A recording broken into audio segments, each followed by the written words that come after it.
Are we going backwards? Foldable phones are quite hard to recommend because they are expensive and they're also, well, they do this.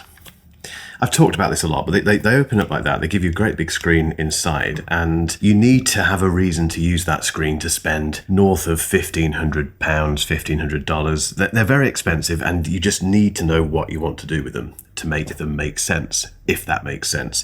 Now we have the Motorola Razr Fold, and I didn't get this before release, but I did have a play with it a few weeks before it came out. So I've got quite a bit of experience using this phone. What's interesting is that whereas the likes of Samsung are going super thin, really thin, and Oppo and Honor, and to a degree, Google, that came out wrong. Sorry, I'm still dealing with the Ferrari Luce comments. Motorola has kind of gone chunky and unapologetically thick and relatively heavy.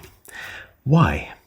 Motorola has got an awful lot right with the Razr Fold. So firstly, it has a 6,000 milliamp hour battery, which is made from silicon kryptonite, which you don't get in, for instance, the Z, and we do say Z in this country, etc., etc. And so does Samsung, by the way. The Z Fold 7, that doesn't have a silicon kryptonite battery.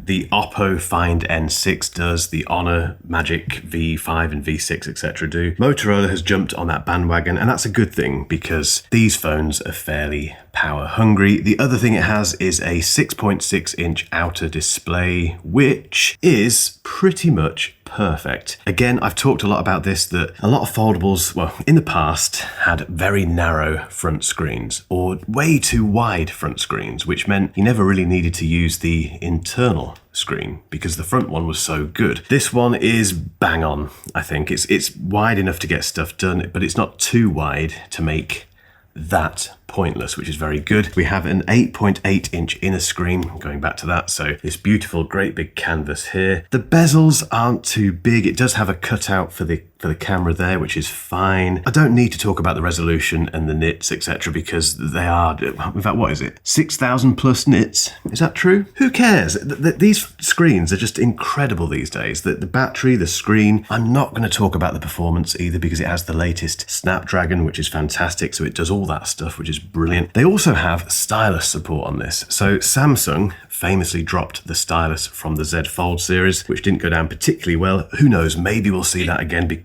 Why are you talking to me? Stop. Maybe we'll see that again there, but you do get a stylus option with this, which is fantastic. So the battery, the display, the camera system. Let's talk about the camera system because this is a huge deal on foldable phones.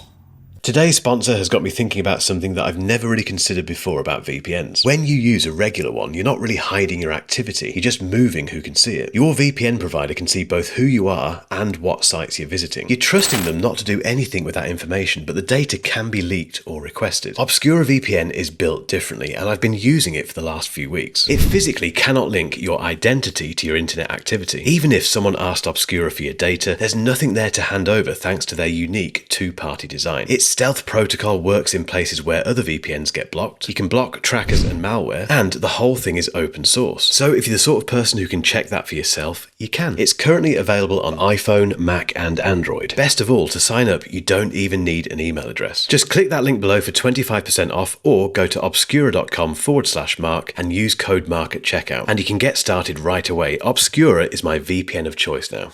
Straight up, this is one of my favourite ever foldable smartphone camera systems because if I go into the camera app, we have 0.5 times, 1 times, 2 times, 3 times, and 6 times. It does go up to 100, but don't bother with that. But up to 6, it's so usable. It's so fast. It's so reliable. I had it over the weekend as my main phone. I thought, let's just use it as my main phone. And that means taking photos of my son and my dog, both of whom do not sit still or stand still, so that they are the perfect test subjects, if you like, for smartphone cameras. And this nailed it every time, whether it was a portrait or just a regular photo.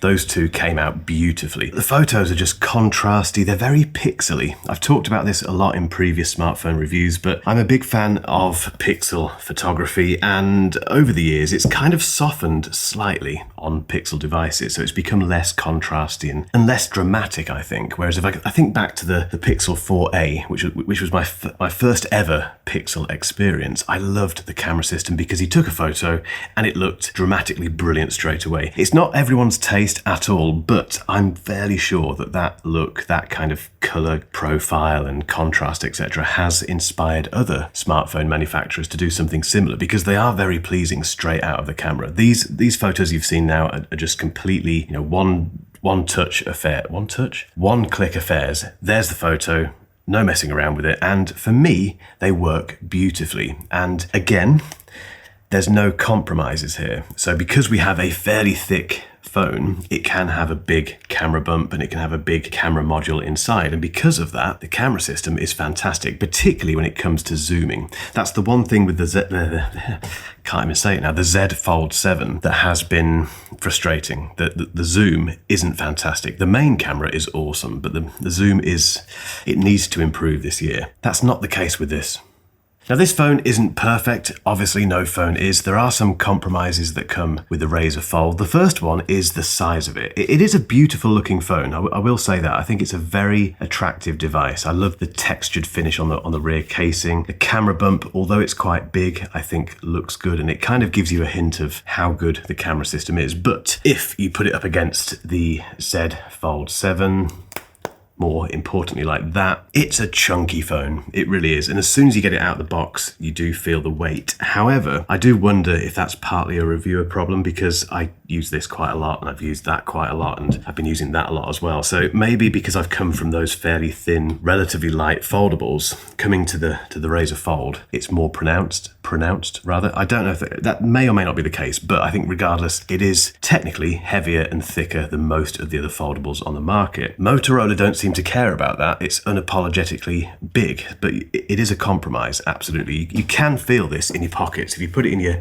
pocket or chuck it into your bag, it's going to take up more space and feel heavier. The other slight downside is the water and dust resistance. I don't know why we have dual IP ratings these days, but this one has a 48 and 49 water and dust resistance rating, which does mean it can get wet. You can get dust on it, and not sand. Never get sand on a foldable ever, but it can get wet. It just can't get as wet as something like the Z Fold 7 or the Google Pixel 10 Pro Fold, which has an IP68 water resistance rating. So those are the two main compromises, but the other one kind of comes with all foldables. It's the price. In the UK, this is 1799. It's basically 1800 quid. In the US, it's just about $1900. So it's £100, $100 less than the Z Fold 7, but it's more expensive than the Pixel 10 Pro Fold, and it is more expensive depending on where you live than the Oppo Find N6. Those three devices are wonderful. So this does have... It has something over one of them, but then it is struggling to compete with the other two. That said, I think anything over 1,500 quid, $1,500 for a phone is a lot of money. And equally, if you add more storage to it and get the stylus and a case and all that sort of thing, you're pushing £2,000, $2,000. So that is possibly the biggest compromise that you have to make if you're thinking between the Razr Fold and a regular Motorola, or something like, I don't know, an iPhone 17 Pro Max, although that is expensive as well, isn't it? Phones are expensive, to be fair. The other problem is the timing problem, because I'm filming this in basically June. It is June 2026, and next month, in theory, not confirmed yet, but in theory, we should be getting the next bunch of Z Fold series. And there's all sorts of rumors about what Samsung is doing with them. So I won't go into those rumors because they're rumors, but something may be coming next month from Samsung. And we then have the Apple side, which is really interesting because Apple don't have a foldable at the moment. They don't even have a flippable. They just have their regular phones, and the rumors at the moment are that they're going to release something called the iPhone Ultra later this year, which will be a foldable iPhone, and it might be passport sized. I have no idea if that's the case. It may never happen, but it might happen. I made a video about this, which we'll link to at the end of this one, so you can go and check that out. But for Motorola, that's a little bit troubling, because do you buy this, or do you wait for the Z Fold, whatever it's going to be next month if it arrives, or do you wait for the genre defining possibly iPhone foldable thing. You know, it's a tricky release period for this. It's very brave, actually. I think that possibly that points towards Motorola just being very confident about this phone and its audience. That's one thing about Motorola. There's a big fan base out there. Any Motorola phones that I cover on this channel, for instance, the wooden